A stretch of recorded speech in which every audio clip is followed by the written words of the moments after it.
ముఖ్యంగా దేవరుప్పల మండలంలో ఈరోజు ప్రభుత్వం యొక్క వైఫల్యం వల్ల, ప్రభుత్వం సరిగా వాటర్ మేనేజ్మెంట్ చేయకపోవడం వల్ల ఈరోజు వేలాది ఎకరాల్లో పంట ఎండిపోయింది. నిజంగా ఈ తండాలో ఉండే అక్కా చెల్లెల బాధ వింటా ఉంటే కళ్ళల్లో నీళ్లు వస్తా ఉన్నాయి. ఈ ఒక్క ఊర్లోనే వందలాది బోర్లు వేసినారు. ఒక్కొక్క రైతు 6 బోర్లు, 4 బోర్లు, 2 బోర్లు వేసి ఆశ కోసం నీళ్లు వస్తాయేమో అని ప్రయత్నం చేసి మేము అప్పుల పాలైనామని చెప్పి వాళ్ళ యొక్క బాధలు చూస్తూ ఉంటే ఈ ప్రభుత్వం పూర్తిగా రైతుల్ని ఆదుకోవడంలో ఈరోజు విఫలమైందనేటువంటిది అర్థమవుతా ఉంది. ముఖ్యంగా రాష్ట్ర ప్రభుత్వం గోదావరి నదిలో నీళ్లున్నా కూడా దేవాదుల ద్వారా నీళ్లు పంపింగ్ చేసి రైతులకు నీళ్లు ఇవ్వడంలో ఇవాళ పూర్తిగా వైఫల్యం చెందింది. ఇవాళ వాళ్ళు 6 గ్యారంటీల్లో రైతుల కోసం చెప్పిన ఏ ఒక్క హామీ కూడా కాంగ్రెస్ పార్టీ అమలు చేయలేదు. ఆనాడేమో ఎలక్షన్ ప్రచారంలో అరచేతిలో వైకుంఠం చూపించిన కాంగ్రెస్ అధికారంలోకి వచ్చిన తర్వాత రైతులకు మాత్రం మొండి చేయి చూపించింది. డిసెంబర్ 9వ తారీఖునే 2 లక్షల రూపాయల రుణమాఫీ చేస్తామన్నారు. ఇవాళకి 100 రోజులు దాటింది. బాండ్ పేపర్లు రాసిచ్చిండ్రు, నోటరీ డాక్యుమెంట్లు తెచ్చి ప్రజల్ని నమ్మిచ్చిండ్రు, మోసం చేసింది. ఇవాళ ఆ రోజేమో బాండ్ పేపర్లలో ఇంటింటికి తెచ్చి ఇగో మేము ఎక్కంగానే మొదలే 2 లక్షలు మాఫీ చేస్తామన్నారు.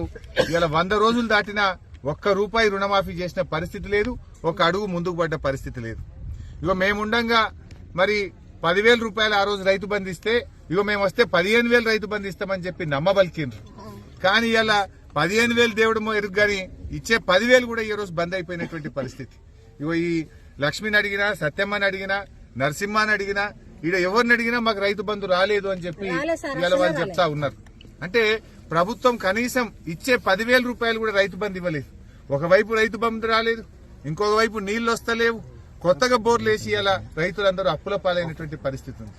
అంటే ఇలా కాంగ్రెస్ పార్టీ 2 లక్షల రుణమాఫీ చేస్తామని మోసం చేసింది, 15,000 రైతు బంధు ఇస్తామని మోసం చేసిండ్రు, వడ్లకు 500 రూపాయల బోనస్ ఇస్తామని మోసం చేసిండ్రు, వ్యవసాయ కూలీలకు 12,000 ఇస్తామని మోసం చేసిండ్రు, 15,000 రైతు బంధు అని మోసం చేసిండ్రు.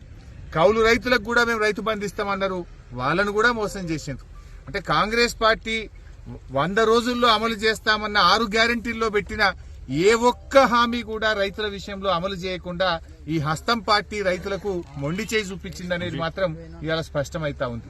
ఇలా కాంగ్రెస్ వచ్చిన ఈ 100 రోజుల్లో 180 మంది రైతులు ఇలా ఆత్మహత్యలు చేసుకున్నారు ఈ రాష్ట్రంలో. కేసీఆర్ హయాంలో రైతులందరూ కూడా సంతోషంగా ఉన్నారు. 2 పంటలు పండినాయి, రైతు బంధు అందింది, కాలువలలో నీళ్లు అందినాయి, బంగారమూల పంటలు పండితే ఇలా కాంగ్రెస్ పార్టీ వచ్చిన తర్వాత నీళ్లు వస్తలేవు. కరెంటు కూడా ఇప్పుడు ఈ ఎస్టీ రైతులను అడిగితే ఎప్పుడు వస్తుందో ఎప్పుడు పోతుందో తెలుస్తలేదు. 14-15 గంటల కరెంటు కూడా చక్కగా వస్తలేదు, మోటార్లు కాలుతున్నాయి, ట్రాన్స్ఫార్మర్లు కాలుతున్నాయి అని చెప్పి ఇవాళ అక్కా చెల్లెలు చెప్తున్నటువంటి పరిస్థితి ఉంది. అంటే ఈ కాంగ్రెస్ పార్టీ వచ్చిన తర్వాత ఇలా రైతుల కష్టాలు పెరిగినాయి.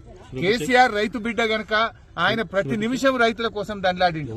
సకాలంలో ఎరువులు ఇప్పించిండు, విత్తనాలు ఇప్పించిండు, కరెంట్ ఇప్పించిండు, కాలువ నీళ్లు ఇచ్చిండు, రైతు బంధు ఇచ్చిండు, రైతు బీమా ఇచ్చిండు, ఇచ్చిన మాట నిలబెట్టిండు కేసీఆర్. కానీ కాంగ్రెస్ పార్టీ రైతులకు ఇచ్చిన ఏ ఒక్క హామీ కూడా అమలు చేయకుండా అడుగడుగున రైతులకు మోసం చేసింది. ఇలా రాష్ట్ర వ్యాప్తంగా దాదాపు 20 లక్షల ఎకరాల్లో పంట ఎండిపోయింది. వడగళ్ల వానబడి లక్షలాది ఎకరాల్లో పంట నష్టం జరిగింది. ఈ ముఖ్యమంత్రి గారికి గాని, ఈ మంత్రులకు గాని కనీసం రైతుల్ని ఓదార్చే ఓపిక లేదు. 180 మంది రైతులు చనిపోతే ఒక్క మంత్రి కూడా పోయి ఇప్పటిదాకా ఒక రైతును పరామర్శించిన పాపాన పోలేదు.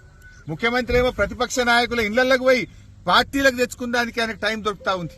గేట్లు తెరిచినా అని మరి గెలిచిన ఎమ్మెల్యేలను గుంజుకపోయే ప్రయత్నం చేస్తుండు, మా బీఆర్ఎస్ పార్టీ లీడర్లను ఇళ్లకు పోయి గుంజుకపోయే ప్రయత్నం చేస్తుండు. కానీ ఇవాళ రైతులు పిట్టల్లాగా రాలిపోతా ఉంటే, చచ్చిపోతా ఉంటే ఒక ముఖ్యమంత్రి రాడు, ఒక మంత్రి రాడు, కనీసం పరామర్శించరు, ధైర్యం చెప్పరు, గా నీళ్లు ఏ శాత కాదు.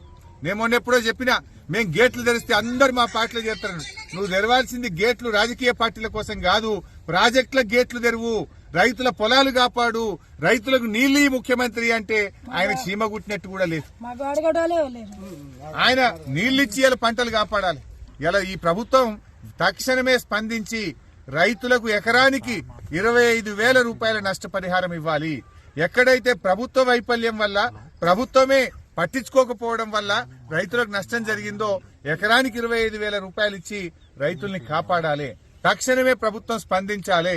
అదర్వైజ్ ఏమైందంటే వాళ్ళ ఆత్మస్థైర్యం కోల్పోతా ఉన్నారు, ఆత్మహత్యలు చేసుకుంటా ఉన్నారు. ఇక్కడ చూస్తే ఒకే రైతు ఇలా సత్యమ్మ 4 బోర్లేసి ఆమె కళ్ళ నీళ్ల పర్యాంతం అవుతా ఉంది. ఆమె బాధను మేము ఇలా చూస్తుంటే ఇలా గుండె గదిలిపోతున్నటువంటి పరిస్థితి ఉంది. ఇలా ప్రభుత్వం స్పందించాలి. ఇంతకుముందు కేసీఆర్ ఉన్న 10 ఏళ్లలో ఎక్కడ